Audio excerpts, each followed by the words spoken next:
इससे फ़ायदा हो रहा है। मंदिर हमने किसने इनको कह दिया कि जाके मंदिर बना दो हमारा फ़ायदा हो जाएगा? किसने कह दिया कि जाकर के आप मंदिर बना दीजिए? मंदिर से कितने लोगों को रोज़गार मिल गया? कितने बेरोज़गार मंदिर के लिए पैसा निकाल सकते हैं, सेशन कर सकते हैं, लेकिन आप मस्जिद के लिए क्यों नहीं पैसा निकालते हैं? आप क्रिश्चियन लोगों के लिए, उनके लिए कुछ क्यों नहीं करते हैं? पारसियों के लिए क्यों नहीं करते हैं? आप सरकार में आपका किसी धर्म की तरफ झुकाव नहीं होना चाहिए। लेकिन हमारे देश में यही होता रहता है। क्या करते हैं कि मुद्दों से मजबूत मुद्दों से लोगों को भटकाते रहो और उनको जो चाहिए वो पकड़ाते रहो। पर जो बेरोजगार बच्चे हैं वो परेशान है इस टाइम पर। हम किसी वाला बन रहा है जब हमारे देश में एमबीए चाय वाला बन रहा है, एडवोकेट चाय वाला बन रहा है, तो क्या हालत हो गया हमारे डिग्री के क्लियर कर लिया। पर इस बार जो इलेक्शन होना है वो सीधे बीजेपी का अरविंद केजरीवाल के सामने होना है और लगता है कि ये फ्री फ्री का जो लॉलीपॉप है ये लोगों को पैरालाइज किया जा रहा है। आप उससे क्या सोचते हैं, अरविंद केजरीवाल को आना चाहिए कि नहीं आना चाहिए? मुझे लगता है कि अरविंद केजरीवाल एक अच्छे पॉलिटिशियन हो सकते हैं अगर अपने आदर्शों के साथ वो इतना खिलवाड़ नहीं करते और सिर्फ सत्ता के खेल के कारण अपनी पार्टी और इस के ऐसे सिर्फ मन लुभावने काम न करते। उनकी पार्टी अब धीरे-धीरे एक बहुत बड़े रैकेट का हिस्सा बनती जा रही है। उनके पास उनके ऊपर बहुत सारे ब्लेम लगे हैं और इस बार ब्लेम तो सर वैसे भी ज़्यादा लगा देते हैं लोग, तो ब्लेम से थोड़ी होता है कुछ। अरे वो बात आप जो कह रहे हो बात सही है, लेकिन ये जो सुप्रीम कोर्ट है ये बार-बार इतने दिन उनको पीएमएलए के केस में अंदर रखी है और इसकी वजह से कहीं न कहीं पार्टी का जो जो नीचे का नेतृत्व होता है वो कमज़ोर पड़ता है और बीजेपी वहीं पर बहुत दिन से स्ट्राइक मार रही है, तो धीरे-धीरे वो मजबूत हो रही है और उस पार्टी में बहुत सारे अब गेम ऐसा लोगों को लग रहा है कि चल रहा है, जिसकी वजह से लोग कुछ अंदर खाने कुछ खराब होने की आशंका या थोड़ा संदिग्धता का अनुभव कर रहे नहीं हैं। सर, लेकिन फिर भी देखा जाए केजरीवाल तो स्कूल, शिक्षा और रोजगार ये सब के बारे में तो काफ़ी वर्क भी किए हैं। इस हिसाब से कोई भी पार्टी आती है तो हमेशा सामाजिक कार्यों को ही उन्नति की तरफ लेकर के जाती है, सामाजिक कार्यों को बढ़ावा देती है, लेकिन इसका ये मतलब नहीं है कि हम किसी को भी एक्सेप्ट कर लें।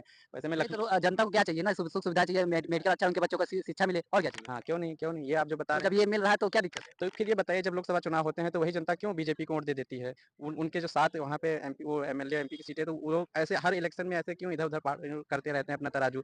कहीं एक तरफ लेकर के क्यों नहीं जनता को लेके चलाते? अगर जनता उनकी है, उन्हीं के लिए काम करती है तो सारे इलेक्शन में उनको जिता देना चाहिए। कुछ इलेक्शन जीत जाते हैं और एक तरफ पूरा एकदम उल्टा उल्टा हो जाता है। इसका मतलब ये है कि जब लोगों को राष्ट्रीय नेतृत्व की बात करनी होती है तो अभी अरविंद केजरीवाल को कोई नहीं एक्सेप्ट कर पा रहा है और जब एक प्रदेश के नेतृत्व की बात होती है तो लोग व्यक्तिगत हितों में उनकी तरफ चले जाते हैं। लेकिन ऐसा हमेशा हो जरूरी नहीं है। हमेशा क्योंकि वो एक दो बार बहुत अच्छा किए हैं, लेकिन पिछली बार जो उनके ऊपर इतना बड़ा ब्लेम लगा उसकी वजह से कहीं न कहीं बीजेपी के वोट परसेंटेज बढ़ेंगे इस बार मुझे लगता है। हाँ, क्योंकि जैसे अभी हरियाणा में हो रहा था और किसी को ऐसा एक्सपेक्टेशन नहीं थी, लेकिन हरियाणा में क्या हुआ कि भारतीय जनता पार्टी को कोई नहीं जानता कि इतना अच्छा करेगी, लेकिन उसने किया। इवन देखिए आपने यूपी में जो हुआ वो एकदम उसके पलट हो गया। तो हमेशा आदमी क्या चाहता है कि कुछ नया विकल्प ढूँढता रहता है और राजनीति में अगर थोड़ा-सा भी दाग लग गया आदमी के ऊपर तो कवर कर लिया। पर इस बार जो इलेक्शन होना है वो सीधे बीजेपी का अरविंद केजरीवाल के सामने होना है और बीजेपी एक बहुत मजबूत स्ट्रॉन्ग पार्टी बन चुकी है। अरविंद हाँ, केजरीवाल बन तो चुकी है, लेकिन इतना रहने के बावजूद भी जब इलेक्शन होता है दिल्ली में पिछली बार वाला, वहाँ भी सांसद सीट केजरीवाल ही ले जाते हैं, तब इस पे क्या? ले जाते थे। इस वाले इलेक्शन में देखना है कि क्या होता है, क्योंकि इलेक्शन हमेशा कुछ न्यू लेकर के आता है। तो ऐसा नहीं है कि हमेशा जो होता है वही आएगा। मुझे ऐसा लगता है कि अरविंद केजरीवाल बहुत अच्छे आदमी हैं और उनको देना चाहिए। दिल्ली में भी अच्छा चला रहे थे। वो ये जो पार्टियाँ हैं, ये बहुत दिनों से उनके पीछे लगी हुई हैं, लेकिन कुछ अच्छा वो कर नहीं पाई उनके सामने। मुझे भी लगता है कि अरविंद केजरीवाल को वोट देना चाहिए, लेकिन अगर मुझसे ऐसा पर्सनल पूछा जाए, वैसे मैं लखनऊ का रहने वाला हूँ, तो मैं लखनऊ की तरफ से अगर सोच करके देखूँ क्योंकि मुझे जो इन्फॉर्मेशन ऐसे मीडिया के थ्रू मिलती है, तो मुझे ऐसा लगता है कि मेरा जो ऐसा कंजप्शन है कि लोग देखते हैं कि शीर्ष नेतृत्व पे बैठा आदमी कितना मजबूत है, उसी के अकॉर्डिंग वोट बैंक उनका बनता है। जैसे मोदी जी का इतना ज़्यादा सब लोग करते हैं कि मोदी जी, मोदी जी, मोदी जी, ग्राउंड लेवल पर तो आदमी काम करते हैं ना, लेकिन जब ग्राउंड लेवल का आदमी तब काम कर पाता है जब ऊपर का आदमी बेदागी होता है, मजबूती से उसके लिए काम करता है नीचे के स्तर तक। एक चैन बनती है काम करने की। नीचे का जब काम नहीं हो पाएगा, आदमी जब जेल में जा रहा है तो ज़ाहिर-सी बात है कि सरकार कमज़ोर पड़ गई है पिछली बार और काम नहीं पड़ पाया तो उसका एडवांटेज ज़रूर बीजेपी को मिलेगा। सर आप क्या सोचते हैं अरविंद केजरीवाल के बारे में? मेरा सोचना तो यही है कि मतलब अरविंद केजरीवाल अपनी जगह सही है। हालाँकि सब में कुछ ना कुछ गलतियाँ होती है, कुछ पॉज़िटिव चीज़ें भी होती है, लेकिन उसके अंदर मुझे पॉज़िटिव चीज़ जो अपने वो दिल्ली को चलाता है, तो उसमें मेरे को पॉज़िटिव चीज़ काफ़ी दिखी। उसने मतलब एक होता है जैसे मैं राजस्थान का बिलॉन्ग करने वाला हूँ, तो जितना सुविधा दिल्ली के अंदर महिलाओं के लिए है, उतना सुविधा राजस्थान में नहीं है कि महिला के लिए दिल्ली में बहुत ज़्यादा सुविधा है। तो सर क्या सब कुछ फ्री में देना कहाँ तक सही होता है? एक लिमिट तक ही देना सही होता है। ये एक बार और sorry to interrupt you all, पर मुझे लगता है कि ये फ्री फ्री का जो लॉलीपॉप है, ये लोगों को पैरालाइज़ किया जा रहा है। सिर्फ़ अपनी सत्ता को सँभालने के लिए फ्री कुछ नहीं होता, फ्री करना है तो टैक्स फ्री करके दिखा दीजिए आप थोड़ा-मोड़ा। इतना सारा टैक्स दे रहे हैं जो अंग्रेज़ों के ज़माने में लोग टैक्स नहीं दे रहे थे, वो तो टैक्स दिया जा रहा है। फिर आप फ्री क्या दे रहे हो? फ्री मतलब ये कि आप इतने दिनों तक उसको सही से नहीं मैनेज कर पा रहे थे, आप मैनेज कर रहे हो। इसका ये मतलब नहीं होता कि आपने कुछ फ्री कर दिया। फ्री तो इतनी दिनों से देखिए लोग देने का कोशिश कर रहे हैं, कुछ नहीं दे पा रहे। इतने सारे लोगों को आप किसानों को आराम दिलवा दीजिए, इतने से बेचारे परेशान हैं किसान। उनको उनकी आय दोगुनी हो जाने का कितना बार वादा होता है। टैक्स जो मिडिल क्लास का आदमी है, टैक्स डायरेक्ट, इनडायरेक्ट अलग-अलग तरीके से टैक्स से परेशान है। इसका ये मतलब नहीं है कि इसका आप वोट ले लो फ्री दे करके। आप सरकार में हैं, आपका एक करता रहूँगा और सामाजिक में मैं फ्री करके वोट बैंक लेता रहूँगा। आपने व्यक्तिगत जीवन में जो आपके लिक्विड घोटाला जो पिछली बार उन्होंने किया था, उसके प्रॉपर एविडेंस थे, इनसे लिंक्ड भी हुए थे। ये बात सही है कि वो जिस पद पे थे, उसकी गरिमा और गौरव को बना करके कुछ दिनों तक केस को आगे बढ़ाया जा सकता था। एक चीफ मिनिस्टर को ऐसे अरेस्ट नहीं करना चाहिए, क्योंकि वो कहीं न कहीं लोगों की आवाज़ होती है। लेकिन जिस तरीके से उनके साथ हुआ, वो सिम्पैथी मुझे नहीं लगता ले पाएँगे, लेकिन इतना मत कहिए कि ये उन्होंने किसी ने फ्री कर दिया है, किसी ने बहुत अच्छा रिलैक्स दे दिया।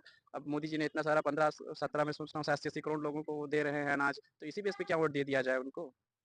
वोट का मतलब ये नहीं होता है कि आपने कुछ अच्छा कर दिया। वोट का मतलब ये होता है कि आप लोगों के जीवन को मजबूत कीजिए। आप फ्री देकर के लोगों को पैरालाइज़ कर रहे हैं। आप नहीं, वो तो जनता का ही पैसा है आप ना, दे रहे हैं तो बेरोज़गार उसमें क्या आप मुझे बताइए, ऐसा नहीं आप पॉपुलेशन पे क्यों नहीं स्ट्राइक कर रहे हैं? आपको क्यों नहीं एक प्रॉपर लेजिस्लेशन लाना चाहिए, एक अंडर रूल होना चाहिए कि आप कितने बच्चे किसके होने चाहिए, सब कुछ अब हमारे देश की बहुत ज़रूरत है। आप शिक्षा व्यवस्था देखिए, लोग इतने बड़े-बड़े स्कैंडल हो रहे हैं, लोग आईएएस बन जा रहे हैं, डॉक्टर तो छोड़ ही दीजिए, बहुत छोटी बात है। कुछ भी कहीं भी लोग कुछ भी हो जा रहे हैं। शिक्षा व्यवस्था की देख ले कितनी कमर तोड़ करके रखा है पार्टियों ने, जहाँ पे इनको काम करना चाहिए। आप शिक्षा व्यवस्था देख लीजिए, गरीब का लड़का होता है, वो पैसा नहीं दे पाता है, नहीं जा पाता है आगे। अमीर का लड़का होता है, अच्छी-अच्छी कोचिंग इंस्टीट्यूट खड़े हो गए। अब यूनिवर्सिटी की हालत देखिए कितना ज़्यादा खराब है। क्या देश इस फ्री व्यवस्था से चलता है? सरकार बौद्धिक लोगों का भी एक समूह होता है, ठीक है? उसमें बुद्धिमान लोग भी होते हैं। उसका ये मतलब नहीं है कि उस चूतिया लोगों के लिए ऐसे कुछ भी आप बना दीजिए, पब्लिक जो चाहे आप वो कर दीजिए। जो सही है आप उसके साथ खड़े होइए। इसका ये मतलब नहीं कि जो वोट बैंक है आप उसके साथ खड़े हो जाइए। आप राम मंदिर के मामले को इतना ज़्यादा भुनाएँ कि देखिए खुद अयोध्या वालों ने आपका साथ छोड़ दिया। तो इसका ये मतलब नहीं है कि आप वोट बैंक की तरफ भागते चले जाइए। उन्होंने वहाँ का दिखा करके पूरे देश में वोट माँगा और उनके साथ खुद अयोध्या वाले क्यों ऐसा किए? कहीं न कहीं कुछ तो कमज़ोर रहा होगा ना वहाँ पे। जो लोग डायरेक्ट फेस करते हैं वो चीज़ जानते हैं। मिडिल क्लास का आदमी डायरेक्ट फेस कर रहा है टैक्स की व्यवस्था को, परेशान है इस टाइम पर। जो बेरोज़गार बच्चे हैं वो परेशान है इस टाइम पर। हम किसी पर्टिकुलर पार्टी की बात नहीं करते हैं, ना तो मैं पार्टी स्पेसिफिक हूँ। पर मेरा ये सीधा-सीधा हमेशा भी रहता है कि जो एक नौजवानों की बात सुने, गरीबों के साथ सुने, महिलाओं की बात सुने और परफेक्ट तरीके से सुने। ये नहीं कि वोट बैंक की तरफ सुने। जैसे नौजवानों को इसमें बेरोज़गारी का एक बहुत बड़ा मुद्दा बन करके आ रहा है। आप कोई भी डिग्री करना चाहते हैं, किसी भी जगह पे आप जाकर के पैसा दे करके कर सकते हैं। लेकिन उस डिग्री का क्या मार्केट सैचुरेशन है, इस पर इसका भी तो कोई प्रॉपर तरीका होना चाहिए ना। कितना बच्चे पढ़ लिख करके घूम रहे हैं रहा है जब हमारे देश में। एमबीए चाय वाला बन रहा है, एडवोकेट चाय वाला बन रहा है, तो क्या हालत हो गए हमारे डिग्रीज़ के। पीएचडी करने वाला चपरासी की नौकरी नहीं पा रहा है। हम कहाँ जा रहे हैं भाई, हम देश को लेके कहाँ जा रहे हैं? हमारे नेता क्या कर रहे हैं? उनको अपनी कुर्सी से मतलब है बस और वो उसी के पीछे परेशान हैं। उनको अगर मंदिर बनाने से फ़ायदा हो रहा है, मंदिर हमने किसने इनको कह दिया कि जाके मंदिर बना दो हमारा फ़ायदा हो जाएगा? किसने कह दिया कि जाकर के आप मंदिर बना दीजिए? मंदिर से कितने लोगों को रोज़गार मिल गया? कितने बेरोज़गार घूम रहे हैं? कौन कहता है कि आप ये सब कीजिए? आपको मंदिर बनाना है तो आप मस्जिद के लिए पैसा क्यों नहीं निकालते हैं? देश के सारे नागरिकों के लिए सरकार होती है या किसी धर्म विशेष के लिए सरकार होती है? ये बहुत सेकुलर बात है लेकिन बहुत बहुत गंदी बात लोगों को लगती है मेरी, पर ये सच्चाई है। आप मंदिर के लिए पैसा निकाल सकते हैं, सेशन कर सकते हैं, लेकिन आप मस्जिद के लिए क्यों नहीं पैसा निकालते हैं? आप क्रिश्चियन लोगों के लिए उनके लिए कुछ क्यों नहीं करते हैं? पारसियों के लिए क्यों नहीं करते हैं? आप सरकार में आपका किसी धर्म की तरफ झुकाव नहीं होना चाहिए। लेकिन हमारे देश में यही होता रहता है। क्या करते हैं कि मुद्दों से मजबूत मुद्दों से लोगों को भटकाते रहो और उनको जो चाहिए वो पकड़ाते रहो।